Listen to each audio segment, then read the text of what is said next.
लोकसभा ने भारतीय दंड संहिता, आपराधिक प्रक्रिया संहिता और भारतीय साक्ष्य अधिनियम को बदलने के लिए 3 आपराधिक कानून विधेयक पारित किए। केंद्रीय गृह मंत्री अमित शाह ने कहा, नए कानूनों का उद्देश्य पीड़ित को त्वरित न्याय सुनिश्चित करना है। दूरसंचार विधेयक 2023 संशोधनों के साथ निचले सदन में पारित। राष्ट्रीय खेल पुरस्कारों की घोषणा। बैडमिंटन खिलाड़ी चिराग शेट्टी और सात्विक साईराज रंकीरेड्डी को खेल रत्न पुरस्कार प्रदान किया जाएगा। फ्रांस की संसद ने अप्रवासन कानून को सख्त किया, जिससे प्रवासियों के लिए परिवार के सदस्यों को फ्रांस लाना और कठिन हो जाएगा। और सेंसेक्स और निफ्टी में रिकॉर्ड ऊंचाई पर पहुंचने के बाद 1% से अधिक की गिरावट। समाचार संध्या के साथ मैं विशाल शर्मा। लोकसभा ने भारतीय न्याय द्वितीय संहिता 2023, भारतीय नागरिक सुरक्षा द्वितीय संहिता 2023 और भारतीय साक्ष्य द्वितीय विधेयक 2023 पारित कर दिया है। भारतीय न्याय द्वितीय संहिता 2023 भारतीय दंड संहिता आईपीसी 1860 का स्थान लेगा। ये देश में आपराधिक अपराध पर प्रमुख कानून है। नया विधेयक सामुदायिक सेवा को सजा के रूप में परिभाषित करता है। भारतीय नागरिक सुरक्षा द्वितीय संहिता 2023 आपराधिक प्रक्रिया संहिता 1973 सीआरपीसी की जगह लेगा। सीआरपीसी गिरफ्तारी, अभियोजन और जमानत के लिए है। भारतीय साक्ष्य द्वितीय विधेयक 2023 भारतीय साक्ष्य अधिनियम 1872 का स्थान लेगा। ये अधिनियम भारतीय न्यायालयों में साक्ष्य की स्वीकार्यता पर है। ये सभी नागरिक और आपराधिक कार्यवाहियों पर लागू होता है। गृह मंत्री अमित शाह ने तीनों आपराधिक विधेयकों को परिवर्तनकारी बताया है। इनका उद्देश्य ब्रिटिश काल के कानूनों को बदलना है। उन्होंने कहा कि नया कानून मौजूदा आपराधिक न्याय प्रणाली में बड़ा बदलाव लाएगा। ऐतिहासिक सदन में करीब 150 साल पुराने 3 कानून जो हमारी क्रिमिनल जस्टिस सिस्टम, आपराधिक न्याय प्रणाली को गवर्न करते हैं, वो तीनों कानूनों में पहली बार मोदी जी के नेतृत्व में भारतीयता, भारतीय संविधान और भारत की जनता का चिंता करने वाले बहुत आमूलचूल परिवर्तन लेकर मैं आया हूं। श्री शाह ने कहा कि वर्तमान कानूनों में केवल दंडात्मक कार्रवाई के प्रावधान हैं, लेकिन नए कानून मानवीय दृष्टिकोण को ध्यान में रखते हुए तैयार किए गए हैं। उन्होंने कहा कि नए कानूनों का उद्देश्य पीड़ितों के लिए त्वरित न्याय सुनिश्चित करना है। नए कानूनों के प्रावधानों के बारे में बताते हुए गृहमंत्री ने कहा कि इसमें महिलाओं और बच्चों को प्राथमिकता दी गई है और ये कानून संविधान की भावना के अनुरूप हैं। अब ये पूरा का पूरा बदलकर सबसे पहले महिलाओं और बच्चों के विरुद्ध को अपराध को प्रायोरिटी दी गई है। मानव शरीर पर प्रभाव डालने वाले विषयों को प्रायोरिटी दी है। इसमें बहुत सारी चीजों पर हमने थ्रस्ट दिया है। अब ये जो कानून आ रहे हैं वो हमारी संविधान की मूल 3 चीजें, व्यक्ति की स्वतंत्रता, मानव के अधिकार और सबके साथ समान व्यवहार के आधार पर बनाए जा रहे कानून है। लोकसभा ने दूरसंचार विधेयक 2023 पारित कर दिया है। विधेयक दूरसंचार सेवाओं और नेटवर्क के विकास, विस्तार और संचालन से संबंधित कानून में संशोधन करेगा। विधेयक के अनुसार दूरसंचार सेवा प्रदाताओं को उपयोगकर्ताओं का सत्यापन बायोमेट्रिक आधारित पहचान के माध्यम से करना होगा। इलेक्ट्रॉनिक्स और सूचना प्रौद्योगिकी मंत्री अश्विनी वैष्णव ने कहा कि मोबाइल उपयोगकर्ता की सुरक्षा को सर्वोच्च प्राथमिकता दी गई है। उन्होंने कहा कि विधेयक नकली और फर्जी तरीके से सिम जारी करने पर अंकुश लगाएगा। श्री वैष्णव ने कहा कि एक सशक्त केवाईसी व्यवस्था स्थापित की जाएगी और उल्लंघन करने वालों को कड़ी सजा दी जाएगी। इसमें 3 साल की जेल और 50 लाख रुपए तक का जुर्माने को कानून में शामिल किया गया है। संसद ने केंद्रीय वस्तु और सेवा कर द्वितीय संशोधन विधेयक 2023 पारित कर दिया है। आज राज्यसभा ने विधेयक को पारित किया। लोकसभा इसे पहले ही पारित कर चुकी है। विधेयक में केंद्रीय वस्तु और सेवा कर सीजीएसटी विधेयक 2017 के प्रावधानों में संशोधन करना है। इससे केंद्र सरकार को अपीलीय न्यायाधिकरण की स्थापना का अधिकार मिल जाएगा। संशोधन विधेयक पेश करते हुए वित्त मंत्री निर्मला सीतारामन ने कहा कि केंद्रीय वस्तु और सेवा कर विधेयक 2017 के 2 अनुच्छेदों को समाप्त करने के मद्रास उच्च न्यायालय के आदेश के बाद ये विधेयक पेश किया गया। विपक्षी सांसद थॉमस चाजकादान और एएम आरिफ को अनुचित व्यवहार के लिए आज लोकसभा से निलंबित कर दिया गया। संसदीय कार्य मंत्री प्रहलाद जोशी ने सदन में गंभीर कदाचार के लिए दोनों सांसदों को निलंबित करने का प्रस्ताव पेश किया, जिसे ध्वनिमत से पारित कर दिया गया। लोकसभा सुरक्षा मुद्दे और सांसदों के निलंबन के मुद्दे पर संसद के दोनों सदनों की कार्यवाही कल तक के लिए स्थगित कर दी गई है। लोकसभा की कार्यवाही शुरू होते ही कांग्रेस, जनता दल यूनाइटेड, वामदल और अन्य सदस्य सदन के बीचों बीच आकर नारेबाजी करने लगे। हंगामे के बीच अध्यक्ष ने प्रश्नकाल चलाने की कोशिश की। बाद में उन्होंने सदन की कार्यवाही पहले दोपहर 12 बजे तक और फिर दिन भर के लिए स्थगित कर दी। राज्यसभा में आज सुबह मार्क्सवादी कम्युनिस्ट पार्टी और तृणमूल कांग्रेस के सदस्य सदन के बीचों बीच आकर सुरक्षा चूक के मुद्दे पर गृह मंत्री अमित शाह के बयान की मांग कर रहे थे। हंगामा जारी रहने के कारण सभापति जगदीप धनखड़ ने सदन की कार्यवाही पहले 12 बजे तक और फिर दिन भर के लिए स्थगित कर दी। ये समाचार हमारी वेबसाइट newsonair.gov.in और हमारे mobile app news on AIR पर भी उपलब्ध हैं। पता है, न्याय विभाग भारत सरकार ने गरीब और जरूरतमंदों को न्याय दिलाने की प्रक्रिया को किया और भी आसान। हाँ बिल्कुल, टेलीलॉ और न्याय बंधु सेवाओं का हो गया है एकीकरण। अब चाहे टेलीलॉ के माध्यम से मुफ्त कानूनी सलाह लेनी हो या न्याय बंधु में पंजीकृत वकीलों से कोर्ट में निःशुल्क कानूनी सहायता के लिए जुड़ना हो, अब दोनों एक ही ऐप पर उपलब्ध। डाउनलोड करें आज ही Tele Law for citizens mobile app अथवा लॉग इन करें www.tele-law.in या अपने नजदीकी CSC सेंटर से संपर्क करें। न्याय विभाग भारत सरकार द्वारा जनहित में जारी। समाचार संध्या में आपका फिर स्वागत है। सरकार ने आज राष्ट्रीय खेल पुरस्कार 2023 की घोषणा कर दी। बैडमिंटन खिलाड़ी सात्विक साईराज रंकीरेड्डी और चिराग शेट्टी को मेजर ध्यानचंद खेल रत्न पुरस्कार से सम्मानित किया जाएगा। एक रिपोर्ट।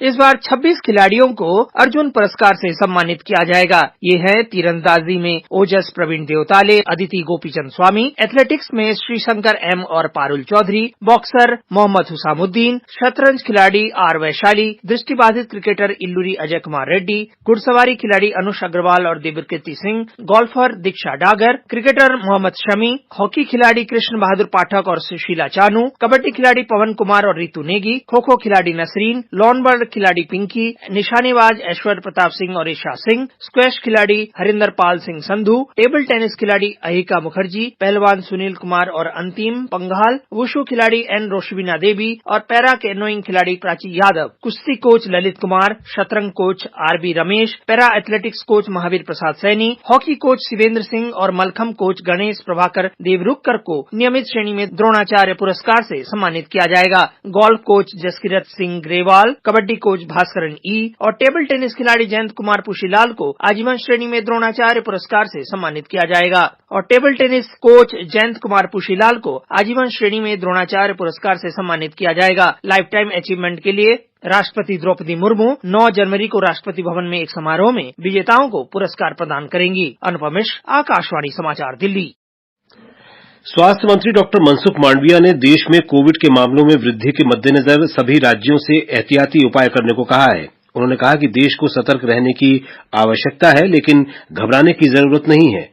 डॉक्टर मांडविया वर्चुअल माध्यम से विभिन्न राज्यों और केंद्र शासित प्रदेशों के स्वास्थ्य मंत्रियों के साथ उच्च स्तरीय समीक्षा बैठक की अध्यक्षता कर रहे थे।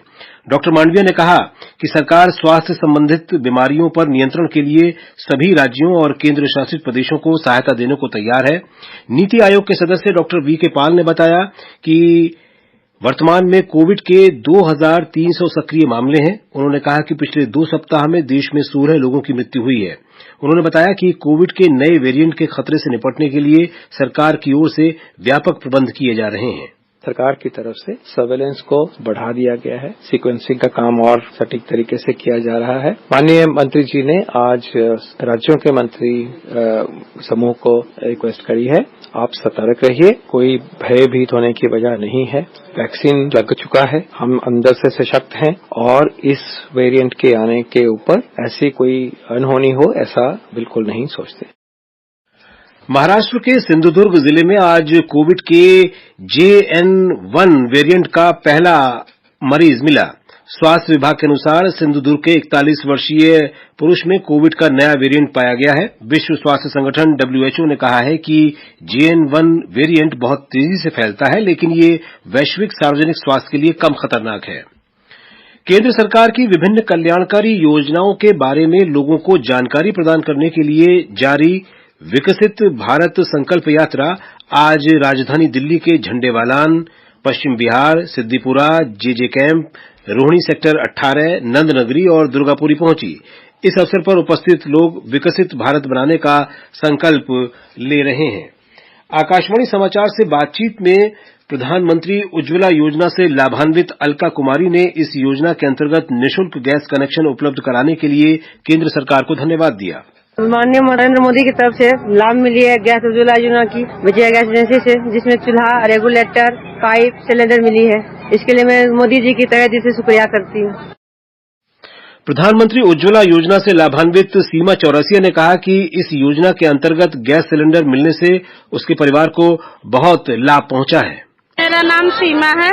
मुझे प्रधानमंत्री योजना से सिलेंडर मिला था। मोदी जी की तरफ से हमें जो सिलेंडर मिला उससे हमारा घर खर्चा भी बच रहा है, हर चीज हो रहा है। जो हम एक महीने में अब हमें 1000 रुपए देने पड़ते हैं, तो अब हमें 200 रुपए हमारे अकाउंट में भी आ रही है। धन्यवाद मोदी जी।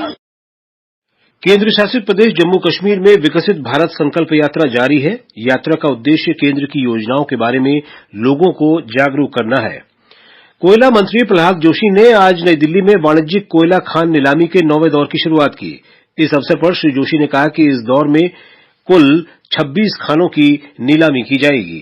ये समाचार आप आकाशवाणी से सुन रहे हैं। फ्रांस की संसद ने अप्रवासन नीति को सख्त बनाने वाले कानून को पारित कर दिया है। नए कानून से प्रवासियों के लिए परिवार के सदस्यों को फ्रांस लाना अब और अधिक मुश्किल हो जाएगा। साथ ही कल्याणकारी योजनाओं का लाभ मिलने में भी देरी होगी।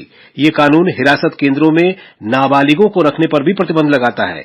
इस बीच मानवाधिकार समूहों ने नए कानून की आलोचना की है।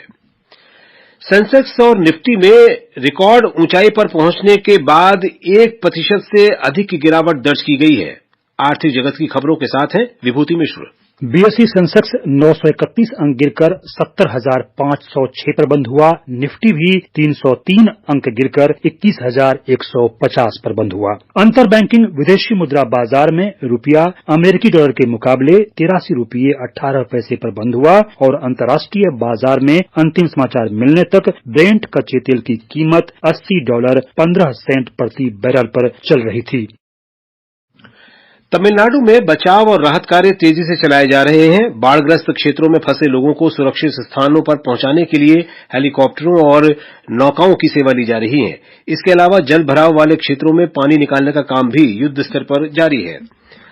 पंजाब के कई हिस्सों में घना कोहरा और अत्यधिक शीतलहर बनी हुई है। मौसम विभाग ने राज्य में घने कोहरे का येलो अलर्ट जारी किया है।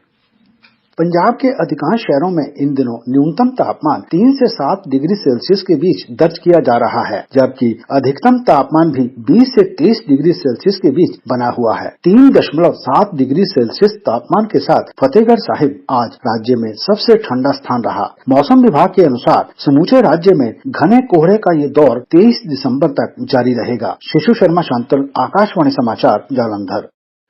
खेल मंत्री अनुराग सिंह ठाकुर ने हॉकी खिलाड़ी सविता पूनिया को लगातार तीसरी बार FIH goalkeeper of the year और हार्दिक सिंह को प्लेयर ऑफ द ईयर खिताब जीतने का बधाई दी है। भारत और दक्षिण अफ्रीका के बीच 3 मैचों की एक दिवसीय क्रिकेट श्रृंखला का आखिरी मुकाबला कल खेला जाएगा। दोनों ही टीम 1-1 की बराबरी पर हैं। और अब अंत में मुख्य समाचार एक बार फिर। लोकसभा ने भारतीय दंड संहिता, आपराधिक प्रक्रिया संहिता और भारतीय साक्ष्य अधिनियम को बदलने के लिए 3 आपराधिक कानून विधेयक पारित किए। केंद्रीय गृह मंत्री अमित शाह ने कहा, नए कानूनों का उद्देश्य पीड़ितों को त्वरित न्याय सुनिश्चित करना है। दूरसंचार विधेयक 2023 संशोधनों के साथ निचले सदन में पारित। राष्ट्रीय खेल पुरस्कारों की घोषणा। बैडमिंटन खिलाड़ी चिराग शेट्टी और सात्विक साईराज रंकीरेड्डी को खेल रत्न पुरस्कार प्रदान किया जाएगा। और फ्रांस की संसद ने अप्रवासन कानून को सख्त किया, जिससे प्रवासियों के लिए परिवार के सदस्यों को फ्रांस लाना और कठिन हो जाएगा। इसके साथ ही समाचार संध्या का ये अंक समाप्त हुआ। नमस्कार।